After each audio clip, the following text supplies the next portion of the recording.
Nick Hume is an ordinary businessman living in Columbia, South Carolina. Bad. Divorce is bad.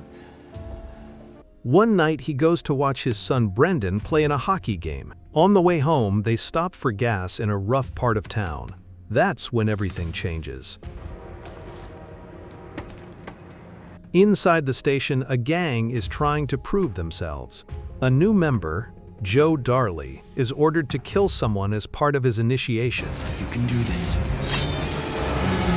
In the chaos, Joe slashes Brendan's throat with a machete.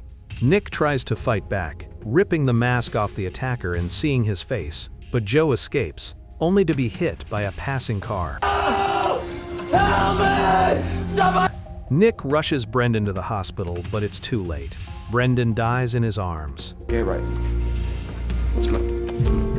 His younger son Lucas is devastated, carrying survivor's guilt after losing his brother. Soon after, Nick identifies Joe in a police lineup, but at court, the district attorney tells him there isn't enough evidence. The case won't go to trial, and Joe will walk away with only a light sentence. Nick is heartbroken and furious. At the hearing, instead of confirming what he saw, he deliberately changes his statement, letting Joe go free. But Nick has another plan.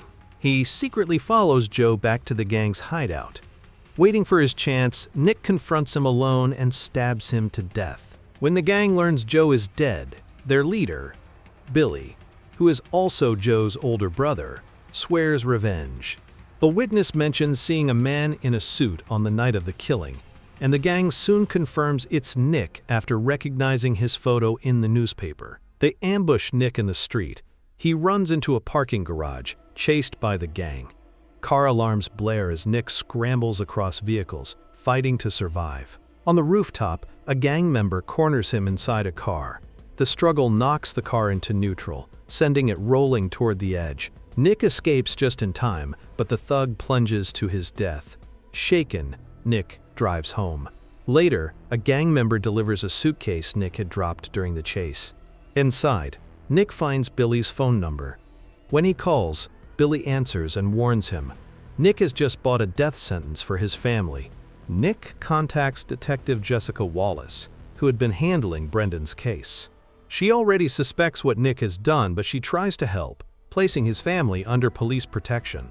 That night, however, Billy's crew silently eliminates the officers guarding the house. They storm inside, attack Nick, and drag his wife Helen and son Lucas downstairs.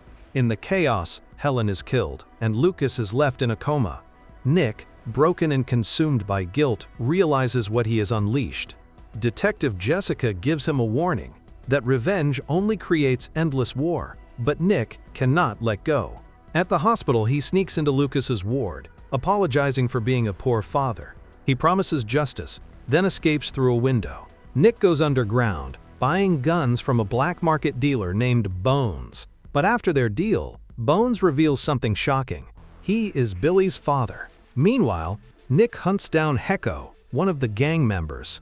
He forces Hecko to call Billy on speakerphone, then executes him while Billy listens, making the feud even more personal. Back at the gang's hideout, Billy argues with his father. In a fit of rage, Billy kills Bones himself, severing the last tie to his family. Armed and determined, Nick tracks the gang to their headquarters, an abandoned mental hospital they call The Office. He storms the building in a brutal shootout, wiping out the remaining members. Finally, he faces Billy in a chapel inside the hospital. Both men are badly wounded. Sitting across from each other in pews, Billy mocks Nick, saying he has turned him into the same kind of killer. Billy sheds a tear as Nick raises his revolver and asks if he's ready. With one final shot, Nick ends his life. Now alone, Nick returns home. He watches old family videos, reliving moments with his wife and sons, waiting for his inevitable arrest. But then Detective Jessica arrives, not with handcuffs, but with news. Lucas has survived and will live. Nick's bloody path for revenge has cost him everything, but in the end, his last son still has a chance at life.